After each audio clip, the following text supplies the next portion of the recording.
நம்ம ஸ்ரீகுமரன் தங்க மாளிகை ட்ரிபிள் ஸ்டார் திட்டத்தில் நீங்களும் ஆகலாம் super star. Download the SKTM jewel app today.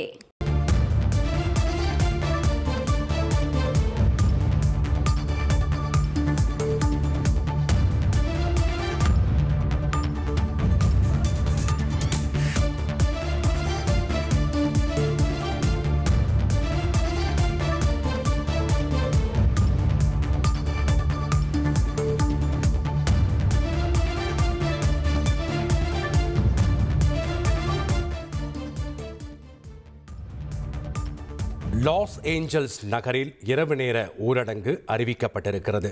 போராட்டம் வலுத்துள்ள லாஸ் ஏஞ்சல்ஸ் நகரில் இரவு நேர ஊரடங்கை அறிவித்திருக்கிறார் மேயர். சட்டவிரோத குடியேற்றத்தை தடுக்கும் அரசின் நடவடிக்கைக்கு எதிராக லாஸ் ஏஞ்சல்ஸ் நகரில் போராட்டம் கடந்த சில தினங்களாக வலுத்து வருகிறது. இந்நிலையில் போராட்டத்தில் ஈடுபடுவோர் இரவு நேரங்களில் கடைகளை கொள்ளையடிக்கும் சம்பவத்தில் ஈடுபடுவதால் இந்த இரவு நேர ஊரடங்கு அறிவிப்பானது மேயர் சார்பில் விடுக்கப்பட்டிருக்கிறது. கொள்ளை சம்பவங்கள், பொது சொத்துக்கள் சேதப்படுத்துவதை தடுக்கவே இந்த ஊரடங்கு என்று Los Angeles mayor Karen Bass அறிவித்திருக்கிறார். இதனை நாம் முக்கிய செய்தியாக பார்த்து வருகிறோம். நம்ம ஸ்ரீகுமரன் தங்க மாளிகை ட்ரிபிள் ஸ்டார் திட்டத்தில் நீங்களும் ஆகலாம் super star. Download the SKTM jewel app today.